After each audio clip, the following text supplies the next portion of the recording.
Bismillahirrahmanirrahim. Assalamualaikum warahmatullahi wabarakatuh. Alhamdulillah kita bisa bertemu lagi. Di video ini kita akan membahas tentang operasi perkalian dan pembagian bilangan bulat. Langsung yang pertama, operasi perkalian bilangan bulat. Operasi perkalian itu merupakan penyederhanaan bentuk operasi penjumlahan berulang dari bilangan yang sama. Nah, di sini kalau misalkan ada penjumlahan antara bilangan yang sama, A ditambah A ditambah A ditambah A, itu akan sama dengan N dikali A, di mana N-nya sendiri itu sama dengan banyaknya jumlah A. Kita langsung masuk ke contoh. Yang pertama, 5 tambah 5 tambah 5. Di sini ada penjumlahan berulang dari bilangan 5, di mana 5-nya ada sebanyak 3 kali. Jadi penjumlahan 5 tambah 5 tambah 5 bisa kita tulis dalam bentuk perkalian, yaitu 3 kali 5. Contoh yang kedua, 3 tambah 3 tambah 3 tambah 3 tambah 3. Di sini penjumlahan 3-nya ada sebanyak 5 kali. Jadi penjumlahan 3 sebanyak 5 kali ini, kalau kita ubah ke dalam bentuk perkalian, itu sama dengan 5 kali 3. Contoh yang ketiga, di sini 2 tambah 2 tambah 2 tambah 2. Di sini 2 tambah 2 tambah 2 tambah 2. Ada penjumlahan 2 sebanyak 4 kali.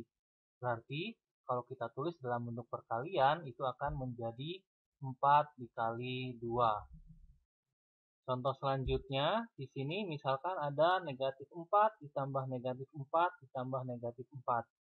Gak usah bingung sama tanda negatif, itu sama aja maksudnya. Karena di sini bilangan negatif 4, negatif 4, negatif 4, ini juga merupakan operasi penjumlahan berulang dari bilangan yang sama, yaitu negatif 4. Karena di sini negatif 4-nya ada 3, berarti kalau kita tulis dalam bentuk perkalian menjadi 3 dikali negatif 4. Oke, selanjutnya di sini ada beberapa model perkalian dari dua bilangan. Yang pertama, kalau perkalian antara bilangan positif, di sini di mana A-nya itu positif dan B-nya juga positif. Perkalian antara dua bilangan positif itu akan tetap positif, nggak berubah tanda menjadi negatif.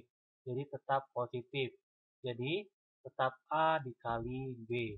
Selanjutnya, yang kedua, kalau misalkan ada negatif A dikali B, yang satu bilangan negatif, yang satu bilangan positif.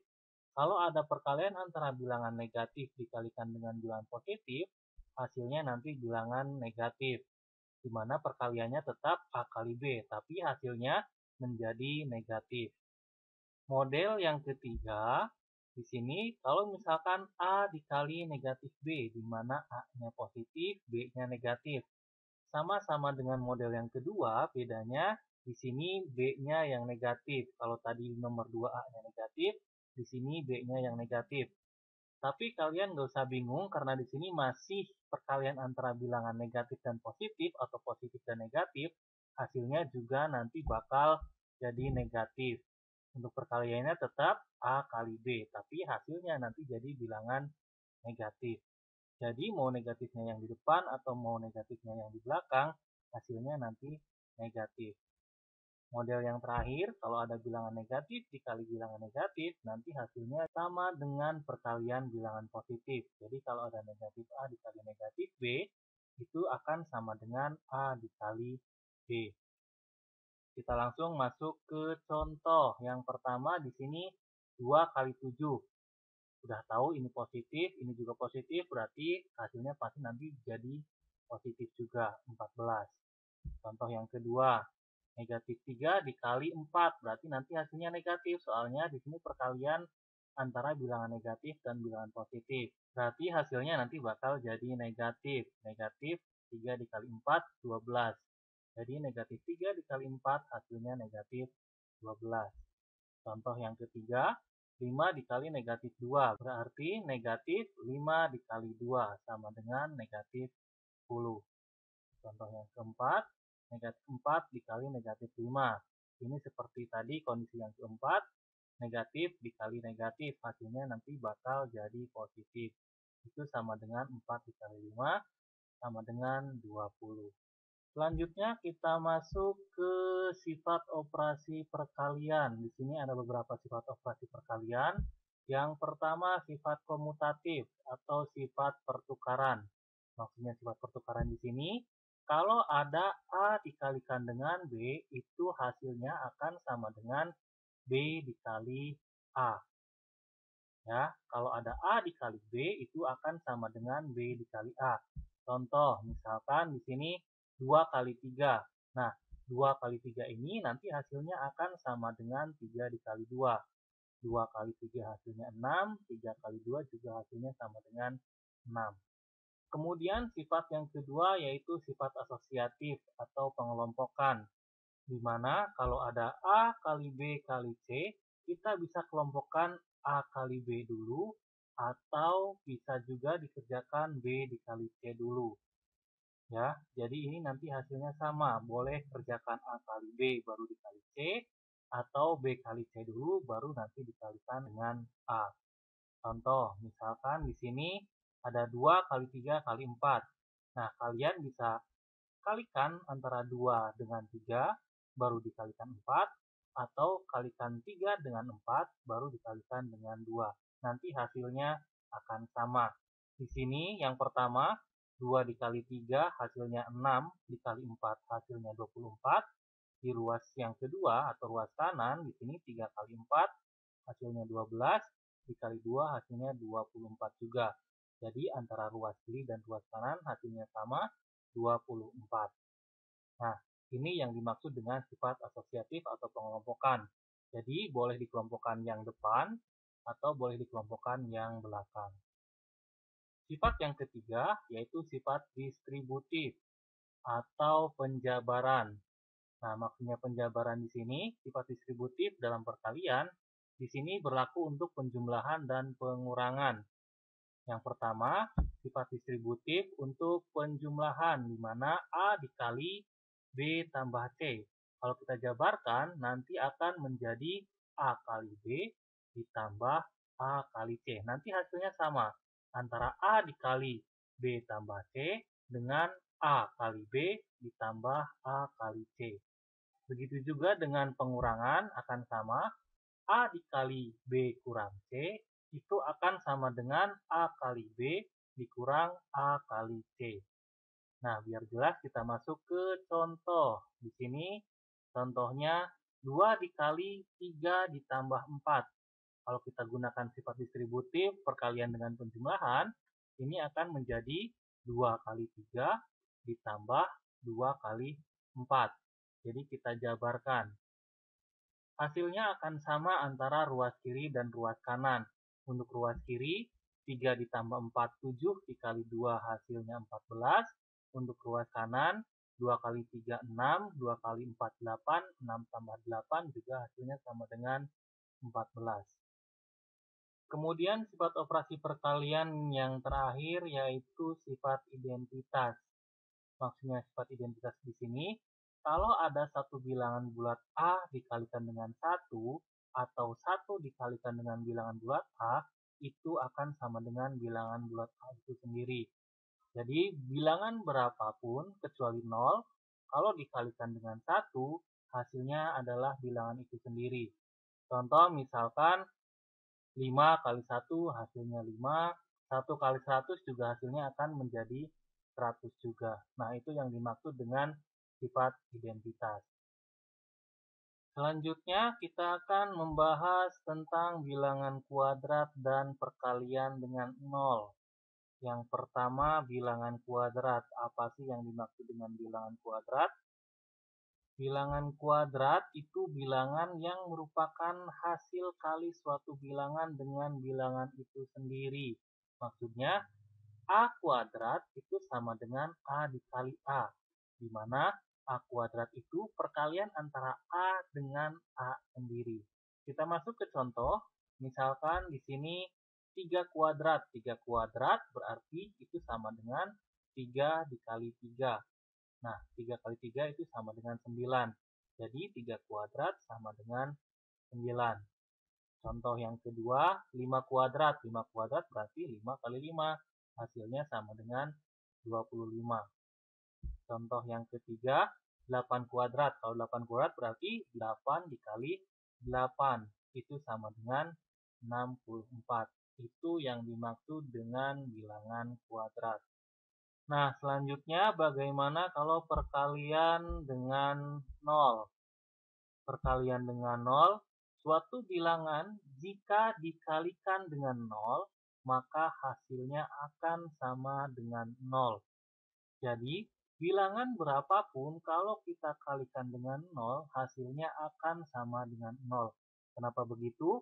Nah, kita lihat ilustrasinya di sini. Misalkan di sini A dikali 0. Nah, 0 ini bisa kita ubah dalam bentuk B dikurang B. Suatu bilangan dikurangi bilangan yang sama, hasilnya akan sama dengan 0. Di sini, sesuai sifat distributif, A dikali B kurangi B, kita bisa tulis dalam bentuk A kali B dikurang dengan A kali B. Nah, A kali B itu jadinya AB, A kali B yang belakang juga sama dengan AB. AB dikurang AB, ini dua bilangan yang sama. Pengurangan antara dua bilangan yang sama itu hasilnya sama dengan 0. Jadi kesimpulannya, kalau ada suatu bilangan dikalikan 0, itu hasilnya sama dengan 0.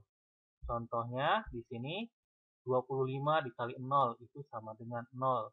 Begitu juga 0 dikali 19 itu juga hasilnya sama dengan 0. Jadi bilangan berapapun kalau dikalikan 0, hasilnya akan sama dengan 0. Selanjutnya kita masuk ke operasi pembagian. Di sini operasi pembagian punya dua pengertian. Yang pertama, operasi pembagian itu merupakan pengurangan berulang dengan angka yang sama. Maksudnya, kalau ada pembagian, kita kurangkan dengan angka-angka yang dibagi itu sampai hasilnya sama dengan 0. Nah, biar nggak bingung, kita langsung masuk ke contoh. Misalkan di sini 15 dibagi 5. Kalau kita lihat dari pengertian operasi pembagian merupakan pengurangan berulang dengan angka yang sama, berarti 15 dibagi 5 kita bisa tulis dalam bentuk pengurangan, yaitu 15 dikurang 5 sama dengan 10, dikurang 5 lagi sama dengan 5, dikurang 5 lagi sama dengan 0. Ya, berarti di sini ada sebanyak 3 kali pengurangan 5. Nah, 3 kali ini untuk hasil antara pembagian 15 dibagi 5. Jadi, 15 dibagi 5 itu sama dengan 3. Kenapa? Karena pengurangan 5-nya ada sebanyak 3 kali. Selanjutnya, pengertian yang kedua, operasi pembagian juga merupakan lawan dari operasi perkalian. Di mana kalau misalkan A dibagi B itu sama dengan C, maka B dikali C itu sama dengan A. Contoh, misalkan yang pertama 35 dibagi 5. Nah, kalau kita lihat dari pengertian operasi pembagian yang merupakan lawan dari operasi perkalian, 35 dibagi 5 berarti kita harus mencari 5 dikali berapa yang hasilnya sama dengan 35. Kita sudah tahu kalau 5 dikali 7 itu hasilnya 35. Jadi, dari operasi perkalian ini kita bisa tahu bahwa 35 dibagi 5 itu sama dengan 7. Nah, ini dua pengertian operasi pembagian. Yang satu operasi pembagian dengan pengurangan berulang, yang kedua operasi pembagian dengan lawan dari operasi perkalian. Nah, ini merupakan contoh operasi pembagian yang tak bersisa atau sisanya 0. Bisa dilihat untuk pengertian yang pertama, yang merupakan pengurangan berulang dengan angka yang sama, di sini sisanya sama dengan 0. Sedangkan untuk lawan dari perkalian, di sini juga nggak ada sisa. Kita udah tahu 5 kali 7 itu pas 35, nggak kurang, nggak lebih. Nah, sekarang bagaimana dengan operasi pembagian bersisa? Di sini kita akan membahas sedikit tentang pembagian bersisa. Langsung aja masuk ke contoh. Di sini 210 dibagi 7 itu sama dengan 30. Kenapa? Karena 30 dikali 7 sama dengan 210. Di sini tidak ada sisa sama sekali karena 30 dikali 7 itu udah pas 210. Tidak kurang, tidak lebih. Nah, bagaimana kalau untuk contoh yang kedua? Di sini 138 dibagi 8. Kalau kita mencari perkalian 8 dengan suatu bilangan yang hasilnya mendekati 138, di sini ada dua kemungkinan. Yang pertama, kalau misalkan 17 dikali 8. 17 dikali 8 hasilnya 136. Yang kedua, 18 dikali 8 hasilnya 144. Untuk yang 136 ini kurang dari 138, untuk 144 ini lebih dari 138. Nah, nanti yang kita pakai itu yang kurang dari 138, yaitu 136. Nah, dari sini kita bisa tulis 138 itu sama dengan 17 dikali 8 ditambah 2. Kenapa di sini ditambah 2? Karena tadi kita udah tahu kalau 17 dikali 8 itu sama dengan 136. Nah, untuk ke 138 di sini harus ditambah 2. Jadi dari sini bisa kita simpulkan bahwa 138 dibagi 8 itu sama dengan 17 dengan sisa 2. Atau juga bisa dengan cara pembagian bersusun. Bisa dilihat di sini 138 dibagi 8. Nah, di sini hasilnya 17. Di sini masih ada sisa 2. Jadi hasil bagi antara 138 dibagi 8 itu sama dengan 17 dengan sisa 2. Baik, itu sedikit penjelasan dari saya tentang perkalian dan pembagian bilangan bulat. Sekian dari saya.